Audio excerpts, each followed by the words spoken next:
It started as just another reckless night. A group of teenagers, eager for freedom, gathered at a friend's house deep in the countryside. No neighbors, no rules, just loud music, alcohol, and a little weed to set the mood. The house, isolated and quiet, was the perfect place for them to let loose without the risk of getting caught. That night in early December, 12 of them arrived by 9 p.m., filling the house with laughter and chaos. But only 9 would leave the property before dawn, and even fewer would make it back feeling whole. By 2 a.m., the alcohol had settled into their veins, and someone suggested exploring the field behind the house.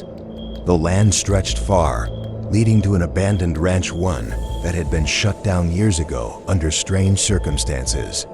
The locals whispered about it, saying livestock had died mysteriously, some vanishing altogether, and others found torn apart in ways no predator should be capable of. Some blamed the paranormal. Others thought it was just bad luck. The owner of the house had never given the stories much thought. He'd only ever seen strange orbs of light flickering in the distance, nothing more. But tonight, fueled by adrenaline and stupidity, the group decided to see for themselves. 3 stayed behind, either too drunk or simply not interested, while the rest armed themselves with whatever they could find: scissors, bats, knives, even a small handgun, though the friend who owned the house refused to let them take his Glock. The field was vast, the air sharp and cold against their skin. It took about 25 minutes to reach the outskirts of the ranch. They wandered around, joking and shoving each other, but something wasn't right. One of them caught movement in the moonlight, something big, running straight at them. A dog. Panic kicked in. Someone shouted, and instinct took over. They bolted, sprinting blindly behind an old barn for cover. Their hearts pounded in their chests, breaths coming in ragged gasps. They stayed low, whispering heatedly about what the hell they had just seen. But in their panic, none of them had noticed the most chilling part of all. The house lights were off. All of them. They weren't supposed to be. The guy who stayed behind had promised to keep them on, so they'd always have a point of reference. Now the house was swallowed in darkness, barely visible in the distance. Annoyed, but not yet terrified, they tried texting him. No signal. Their old phone struggled against the isolation, unable to push the messages through. But they weren't completely stranded. They had flashlights, a gun, and each other. Trying to shake off the growing unease, they agreed it was time to head back. The house was somewhere ahead, and the adrenaline was wearing off. Then, from the shadows, another dog emerged. This one wasn't attacking. It trotted up to them, tail wagging, friendly. They petted it, grateful for the brief comfort it provided. But something gnawed at the back of one of their minds. The first dog, why hadn't it chased them further? The way it ran, it had seemed furious. And yet it has disappeared. The new dog was different. Bigger, almost too big. And there was something off about it, something hard to put into words. It moved like a projection, like a trick of the light. Then their phones started dying. One by one, screens went black, swallowed by the night. The last thing one of them saw before his screen blinked out was the time, 3:48 a.m. The tone of his voice left no room for argument. The group picked up the pace, the weight of the night pressing down on them. Their only comfort was the dog still trailing at their side.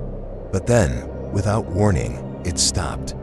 Every muscle in its body tensed, ears rigid, tail straight.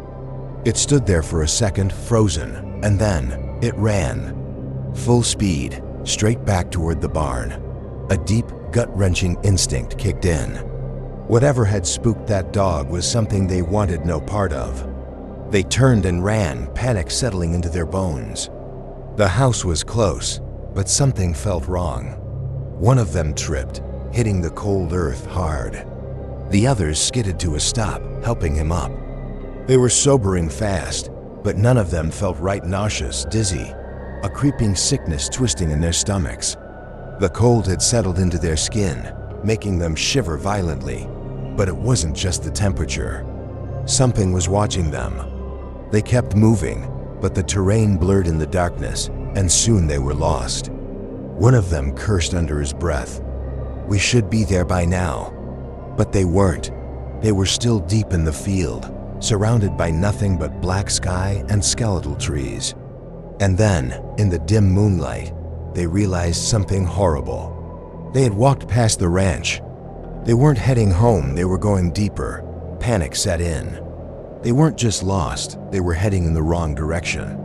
The house was behind them, and if they didn't turn back now, they'd be stuck out here until morning. The air felt heavier, colder. Their breath came out in quick, visible puffs.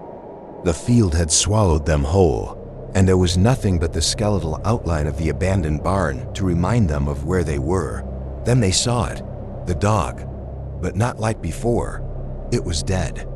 Its body lay in the dirt, head severed clean from its shoulders. Blood pooled beneath it, dark and fresh. Whatever had done this, it had happened recently. For a split second, they were frozen. Their minds struggled to process it, to make sense of the impossible. But then the reality hit, and it hit hard. Something had killed it, something with precision. Something that wasn't afraid of them. Adrenaline surged through their veins, and they ran.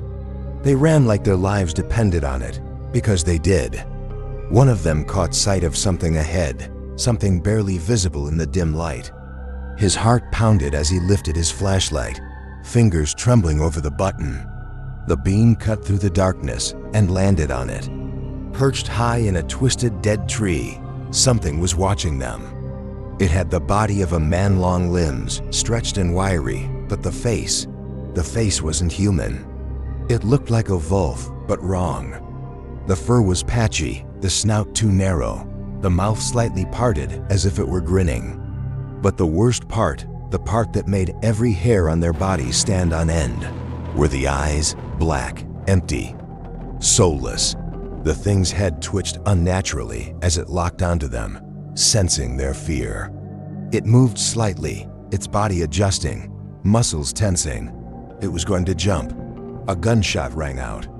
One of them had fired. The sound shattered the silence, echoing across the field. The bullet hit, but the thing barely flinched. It was like shooting at rubber, then it moved. Not jumped, not climbed down. It just shifted, suddenly on the ground in front of them, as if reality itself had skipped a frame. The group barely had time to process before it lunged. They screamed and ran. The thing followed. It wasn't just chasing them. It was toying with them. Sprinting forward, falling back, circling, cutting through the field effortlessly. Another gunshot. Then another. Nothing. They tripped over each other, bodies hitting the frozen ground hard. Ears ringing, breath ragged, muscles screaming. One of them managed to get up first and saw the faint outline of the house in the distance. They were close. They just had to make it. He didn't hesitate. He ran, pushing himself harder than he ever had before. He could hear the others behind him, their footsteps pounding against the earth, but also something else. Something heavier, something faster. The thing was gaining. The house was right there. Just a few more feet. He didn't dare look back. He could hear it here, the rapid thudding of its limbs against the frozen ground. Feel the weight of its presence closing in. His lungs burned, his legs ached, but he pushed forward. The house was right there. Then a gunshot. Another. Someone behind him had fired again, the sharp crack splitting through the night. It wasn't stopping the thing, but it was slowing it down just enough.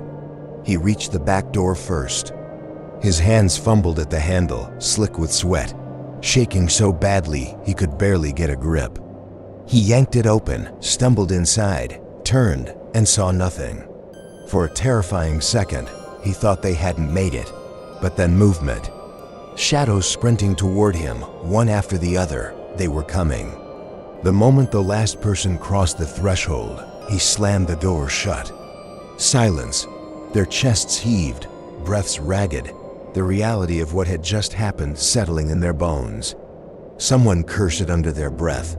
Another collapsed onto the floor. clutching their sides, then banging from the front door.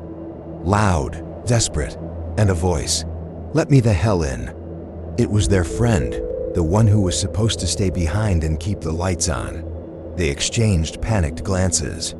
One of them yanked the door open, and there he was, standing in the freezing night, eyes wide with confusion. He looked them up and down. "What the hell happened to you guys?" Still catching their breath, they barely managed to explain. He frowned. "I heard the gunshots. Went out to see what was happening, but I didn't see anything. Then I noticed the lights were back on and figured you guys had come back." Someone stiffened. "Wait, what do you mean back on?" He blinked. "They shut off randomly, about an hour ago. Nothing made them turn back on." No one spoke.